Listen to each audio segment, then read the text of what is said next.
Hello everyone, I am Dr. Sujita, Senior Homeopathy Consultant in Medinine Hospitals. మన శరీరంలో ఉండేటటువంటి వ్యాధి నిరోధక వ్యవస్థ సూక్ష్మ క్రిముల నుంచి వ్యాధుల నుంచి నిరంతరం మనల్ని కాపాడుతూ ఉంటుంది.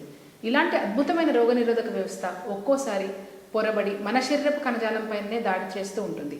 దీన్నే మనం ఆటో ఇమ్యూనిటీ అంటాం. ఆటో ఇమ్యూనిటీ వలన వచ్చే సమస్యల్ని ఆటో ఇమ్యూన్ సమస్యలు అంటాం. ఇలాంటి కోవకు చెందినదే ఆంకిలోజింగ్ స్పాండిలైటిస్. సాధారణంగా వెన్ను సమస్యలు అనేవి వెన్నెముకలో ఉండేటటువంటి వెన్నుపూసలు అరిగిపోవడం వల్ల కానీ డిస్కుల్లో ఉండేటటువంటి అరుగుదల వల్ల కానీ రావాలి. కానీ మన శరీరంలో ఉండేటటువంటి వ్యాధి నిరోధక వ్యవస్థ పొరబడి మన వెన్నెముక కణజాలం పైన దాడి చేయడం వల్ల వచ్చే సమస్యనే ఆంకైలోజింగ్ స్పాండిలైటిస్ అంటాం. దీంట్లో వెన్నెముక ఫైబ్రోసిస్కి లోనవడం వల్ల వెన్నెముకలోని వెన్నుపూసలు ఒకదానితో ఒకటి కలిసిపోయి వెన్నెముక కదలికలు అనేటటువంటివి లేకుండా అయిపోతుంది. దీన్నే మనం బ్యాంబూ స్పైన్ అంటాం. అసలు ఆంకైలోజింగ్ స్పాండిలైటిస్ ఎందుకు వస్తుంది? కుటుంబ చరిత్ర కలిగి ఉన్న లేక ఆంకైలోజింగ్ స్పాండిలైటిస్ సమస్య ఉన్న వారిలో 90% HLA-B27 అనే జన్యువును కలిగి ఉంటారు. అసలు ఆంకైలోజింగ్ స్పాండిలైటిస్ సమస్యను మనం ఎలా గుర్తించాలి?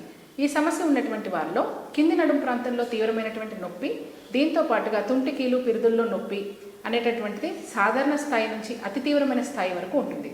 వెన్నెముక మొత్తం ఫైబ్రోసిస్కి లోనవడం వల్ల వెన్నుపూసలు ఒకదానితో ఒకటి కలిసిపోయి సాధారణ కదలికలు ఉండవు. దీనివల్ల మెడ భాగంలో నడుం భాగంలో ఉండే సహజ కదలికలకు ఆటంకం ఏర్పడుతుంది. ఇలా మనకి వెన్నెముకనే కాకుండా ఈ ఆంకైలోజింగ్ స్పాండిలైటిస్ అనేది చేతులు కాళ్ళలో ఉండేటటువంటి కీళ్ళ మీద కూడా ప్రభావితం చూపిస్తుంది. వీటితో పాటు గుండె కవాటాలు ఊపిరితిత్తుల పైన కూడా దీని ప్రభావం ఉంటుంది. ఇలా డిఫరెంట్ ప్లేసెస్లో మనకి ఆంకైలోజింగ్ స్పాండిలైటిస్ అనేది తన ప్రభావాన్ని చూపిస్తూ ఉంటుంది.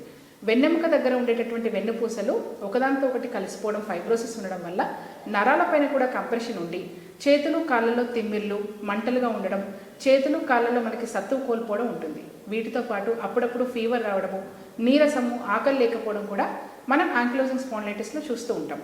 అసలు ఆంకైలోజింగ్ స్పాండిలైటిస్ సమస్యను ఎలా నిర్ధారించాలి? సిబిపి, ఈఎస్ఆర్, వీటితో పాటు ఎక్స్రే, ఎంఆర్ఐ, వీటితో పాటుగా HLA-B27 ఈ రిపోర్ట్స్ చేయించుకున్నట్లయితే ఒక వ్యక్తి ఆంకైలోజింగ్ స్పాండిలైటిస్తో బాధపడుతున్నారో లేదో తెలుసుకోవచ్చు. ఆంకైలోజింగ్ స్పాండిలైటిస్ వల్ల వచ్చేటటువంటి ప్రాబ్లమ్స్ ఏంటి, దుష్ఫలితాలు ఏంటి? ఈ ప్రాబ్లం అనేటటువంటిది కంటిన్యూస్గా ఉన్నప్పుడు మనకి నర్వ్ రిలేటెడ్ కంప్లైంట్స్ డెవలప్ అవుతూ ఉంటాయి. వెన్నెముకలో నరాలపైన కంప్రెషన్ ఉండడం వల్ల చేతులు కాళ్ళలో తిమ్మిర్లు అనేటటువంటి వస్తూ ఉంటాయి. ఈ ప్రాబ్లం ఉన్నటువంటి వాళ్ళు నొప్పిని తట్టుకోలేక పెయిన్ కిల్లర్స్ ఎక్కువగా వాడుతూ ఉంటారు కాబట్టి కిడ్నీలు దెబ్బతింటూ ఉంటాయి. ఇంతే కాకుండా కంప్లీట్గా బ్యాంబూ స్పైన్ అనేది డెవలప్ అవుతుంది కాబట్టి అసలు ముందుకు వంగడం కానీ లేవడం కానీ అంటే సహజ కదలికలు అనేవి మెడ ప్రాంతంలో నడుము ప్రాంతంలో ఉండవు. వీటితో పాటుగా ఊపిరితిత్తుల పైన మనకి దుష్ప్రభావం ఉంటుంది. ఈ సమస్య ఉండేటటువంటి వారిలో మనకి ఫైబ్రోసిస్కి లోనవడం జరుగుతూ ఉంటుంది కాబట్టి శ్వాస తీసుకోవడంలో ఇబ్బంది అనేది ఏర్పడుతూ ఉంటుంది. అసలు ట్రీట్మెంట్ ఆప్షన్ ఏంటి? మెడినైన్ హాస్పిటల్స్లో హోమియోపతి రిలేటెడ్గా చూసుకున్నట్లయితే ఆంకైలోజింగ్ స్పాండిలైటిస్ సమస్య ఉండేటటువంటి వారిలో ఇది ఓన్లీ శారీరక లక్షణాల పరంగా రిజల్ట్ ఇస్తే మనకి ఇంప్రూవ్మెంట్ అనేది శాశ్వత పరిష్కారాన్ని ఇవ్వదు. జనరల్గా శారీరక లక్షణాల్లో మనకి ఏముంటాయి? మెడ ఇంకా నడుం ప్రాంతంలో తీవ్రమైనటువంటి నొప్పి, కాళ్ళు చేతుల్లో తిమ్మిర్లు, సూదులతో గుచ్చుకున్నట్లుగా ఉండడం, నీరసము, ఆకలి లేకపోవడము, ఫీవర్స్, ఇంతకుముందు చెప్పుకున్నాం మనం ఇవన్నీ కంప్లైంట్స్ ఇవన్నీ ఉంటాయి. అయితే ఈ కంప్లైంట్స్ని ఒకటే పరిగణలోకి తీసుకోకూడదు. క్లినికల్ హిస్టరీ ఇంకా వాటికి సంబంధించినటువంటి అసోసియేటెడ్ హెల్త్ సిమ్టమ్స్, వీటితో పాటుగా మనకి కుటుంబ చరిత్రను పరిగణలోకి తీసుకోవడము, HLA-B27 అనేది పాజిటివ్గా ఉంటుంది ఈ ప్రాబ్లంలో.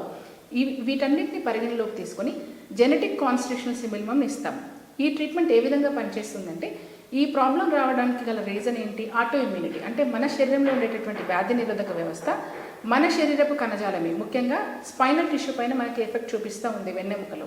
ఈ ఆటో ఇమ్యూనిటీని రివర్సల్ చేసేటటువంటి విధంగా అంటే మన శరీరంలో రోగ నిరోధక వ్యవస్థలో వచ్చినటువంటి మార్పులని మళ్ళీ సరిచేసి మన శరీరపు రోగ నిరోధక వ్యవస్థ మన శరీరపు కణజాలం పైన దాడి చేయకుండా ఓన్లీ బయట నుంచి వచ్చే సూక్ష్మజీవులని రాకుండా ఉండే విధంగా చూసుకునే విధంగా మాత్రమే లాగా మన ట్రీట్మెంట్ అనేది సెట్ చేస్తుంది.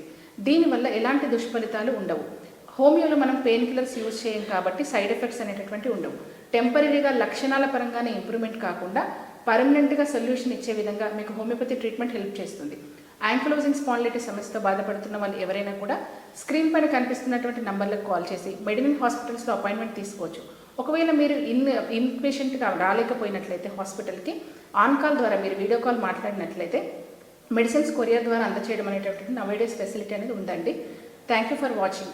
సంప్రదించవలసిన నంబర్ 9398590286. మరియు 9281000268. Website medinine.info.